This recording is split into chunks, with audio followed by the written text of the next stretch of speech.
네, 안녕하세요. 반갑습니다. 정은지 노무사입니다. 오늘 저와 함께 기간제 및 단시간 근로자의 근로계약서 작성법에 대해서 알아보도록 하겠습니다. 일을 하게 되면 제일 먼저 마주하게 되는 게 바로 근로계약서인데요. 근로계약서가 무엇인지, 근로계약서를 작성해야 하는 이유는 무엇인지를 먼저 이야기해볼까 합니다. 근로계약서란 근로자가 사용자에게 근로를 제공하고 사용자는 이에 대하여 임금을 지급함을 목적으로 체결된 계약을 일컫습니다. 즉, 근로자와 사용자 사이의 근로관계를 설정하고 양 당사자가 가지는 권리와 의무를 규정한 문서라고 생각하시면 됩니다. 근로계약서상 주된 의무에는 근로자의 근로제공 의무와 사용자의 임금 지급 의무가 있습니다. 근로계약서 작성 의무는 근로기준법 제17조와 기간제 및 단시간 근로자 보호에 관한 법률 제17조에서 규정하고 있습니다.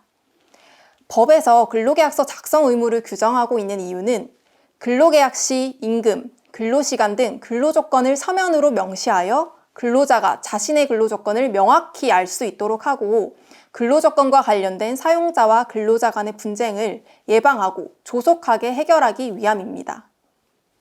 특히 기간제 및 단시간 근로자의 경우 이직이 잦아 분쟁이 발생할 가능성이 크다는 점에서 근로조건을 명확히 하여 명시하는 것이 더욱 중요하다고 할 수 있는데요. 근로계약서 작성에 들어가기에 앞서 기간제 및 단시간 근로자의 개념부터 명확히 하고 그 작성 방법에 대해서 차근차근 알아보도록 하겠습니다. 네, 기간제 근로자란 명칭에서도 직관적으로 알 수 있듯이 기간의 정함이 있는 근로계약을 체결한 근로자를 의미합니다. 기간을 정한 사유, 장단 등에 관계없이 기간이 정해져 있다면 모두 기간제 근로자로 분류됩니다. 다음 단시간 근로자는 무엇일까요? 일주 동안의 소정근로시간이 그 사업장에서 같은 종류의 업무에 종사하는 통상근로자의 일주 동안의 소정근로시간에 비하여 짧은 근로자를 의미합니다. 단시간 근로자 개념에서 특이한 점은 비교 대상자인 통상근로자가 존재한다는 것인데요. 소정근로시간이 모두 동일한 사업장의 경우 통상근로자가 없는 경우에는 일주 동안의 소정근로시간이 법정근로시간, 즉 일주 40시간보다 짧더라도 단시간 근로자가 아니게 됩니다. 자, 이제 기간제 및 단시간 근로자 개념에 대해서도 알아봤으니 근로계약서를 작성해 볼까요? 먼저 근로계약서의 법정 양식은 없기 때문에 양식은 자유롭게 하시면 됩니다. 다만 근로기준법 및 기단법에서 규정하고 있는 필수 기재사항은 모두 들어가야 합니다. 오늘은 설명을 용이하게 하기 위해서 고용노동부에서 배포하고 있는 표준근로계약서를 가지고 작성해 보도록 하겠습니다. 고용노동부 홈페이지에 들어가시면 2019년도에 게시된 표준근로계약서 7종을 다운받으실 수 있습니다. 오늘은 그 중에서 기간제 근로자와 단시간 근로자의 표준근로계약서 2종을 가지고 살펴보도록 하겠습니다. 먼저 기간제 근로자입니다. 화면에 보이는 채용 공고를 토대로 고용노동부 표준근로계약서, 기간의 정함이 있는 경우 양식으로 작성해 보도록 하겠습니다. 네, 사업주는 땡땡 주식회사. 다음 빈칸에는 근로자 이름이 들어가면 됩니다. 계약기간은 1년이네요. 그래서 2024년 3월 1일부터 2025년 2월 28일까지로 작성하시면 되고요. 근무 장소는 본사 경영지원팀, 업무의 내용은 격리 및 예산 지원이 되겠습니다. 소정근로시간은 오전 9시부터 오후 18시까지이고 12시부터 13시까지는 휴게시간으로 적어주시면 됩니다.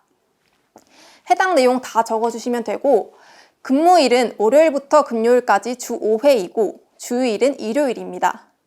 급여는 식대 포함 230만 원으로 월급 210만 원의 주휴수당이 포함되어 있다는 내용을 적어주시고 하단에 식대 20만 원 적어주시면 됩니다.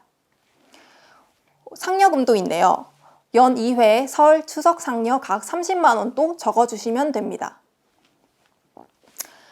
임금 지급일은 사업장마다 다른데 임금 산정 기간을 1일부터 말일까지라고 가정하고 말일 지급하는 사업장이라고 한다면 말일로 적어주시면 됩니다. 임금은 근로기준법 제43조에 따라 근로자에게 직접 지급이 되어야 하고요. 보통 근로자 계좌로 입금을 하게 되므로 예금통장 입금에 체크하시면 됩니다. 연차 휴가에 대해서는 계약서에 구체적인 내용을 담아주셔도 되고 표준근로계약서 정도로 기재하셔도 무방합니다.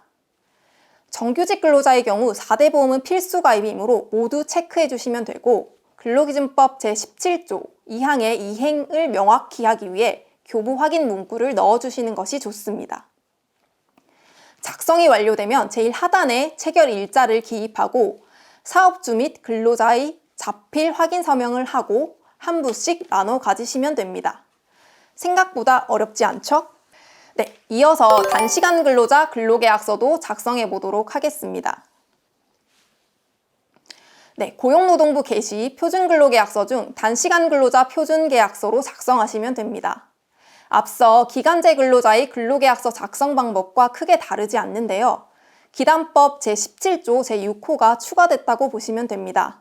다만 기단법 제17조 제6호는 5인 이상 사업장의 경우에 작성 의무입니다. 네, 사업주는 땡땡마트, 다음 빈칸에는 근로자 이름을 적어주시면 됩니다. 채용 공고를 보니 6개월 기간제 근로자네요. 그렇다면 근로계시일 부분에 2024년 3월 1일부터 2024년 8월 31일까지로 기입해 주시면 되고요. 근무 장소는 땡땡마트, 업무의 내용에는 계산 및 물품 관리 적어주시면 됩니다. 다음이 기간제 근로자와 다른 부분인데요. 근로일 및 근로일별 근로시간입니다. 월요일, 수요일, 금요일만 근무하므로 해당 요일만 채워주시면 되고 월요일 14시부터 20시 30분, 휴게 17시에서 17시 30분, 수금은 동일합니다. 10시부터 17시 30분 근무, 휴게 13시부터 13시 반 적어주시면 됩니다. 여기는 토요일이 주일이네요. 보통 일요일을 주일로 설정하는 사업장이 많은데 주일은 7일의 기간 동안 1일 이상만 부여되면 되기 때문에 꼭 주요일이 일요일이 아니어도 됩니다. 다음 임금입니다. 올해 최저시급이네요. 9,860원 시급으로 적어주시면 되고 상여금은 없으니 없음 체크, 기타 급여에는 주휴수당 최저시급 기준 39,440원 이상 적어주시면 됩니다. 5인 이상 사업장에 근로하는 단시간 근로자의 경우 법정 근로시간 내라고 하더라도 소정 근로시간을 초과하여 근로하는 경우 가산임금을 지급하여야 합니다. 최소 50% 이상 지급되어야 하므로 50%로 적겠습니다. 네, 다음은 임금지급일인데요. 기간제 근로자 작성법이랑 동일하게 말일로 적어주시고 예금통장 입금 체크해 주시면 됩니다. 네, 5인 이상 사업장의 경우 연차 유급 휴가를 부여해야 하는데요. 단시간 근로자의 경우 통상 근로자의 근로시간에 비례하여 부여하면 되므로 해당 내용을 적어주시면 됩니다. 국민연금 건강보험의 경우 월 60시간 미만 근로자의 경우 가입 대상이 아니나 예시의 근로자는 60시간 이상이 되므로 모두 체크해 주시면 됩니다. 마찬가지로 교부를 했다는 것을 명확하게 하기 위한 문구도 들어가 있는지 체크하시고 체결 일자를 적고 하단에 각각 확인 서명을 한 후 한 부씩 나눠 가지시면 됩니다. 자, 이렇게 두 종류의 근로계약서를 작성해 봤는데요. 어떠신가요? 용어 때문에 조금 어려우실 수는 있지만 차근차근 살펴보면 그리 어렵게만 느껴지지는 않았을 거라 생각합니다. 이어서 대구 노동권익센터 오지은 팀장님을 모시고 Q&A 시간을 한번 가져보도록 하겠습니다. 안녕하세요, 노무사님. 오늘 근로계약서 작성 방법에 대해서 알아봤는데 몇 가지 궁금한 게 있습니다.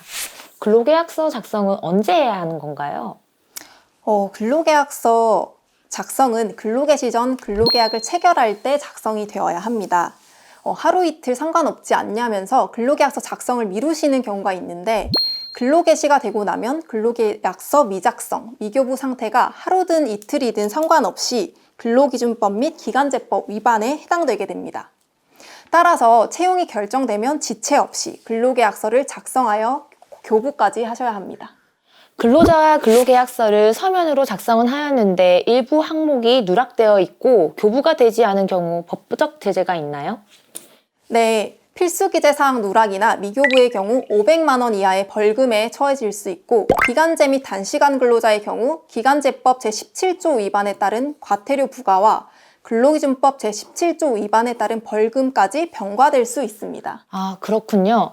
근로계약서 미작성, 미교부에 따른 처벌은 사업장 단위에서 이루어지는 건가요? 아닙니다. 근로기준법 제17조 및 기간제법 제17조는 위반에 따른 벌금과 과태료를 근로자 1명을 기준으로 하고 있습니다.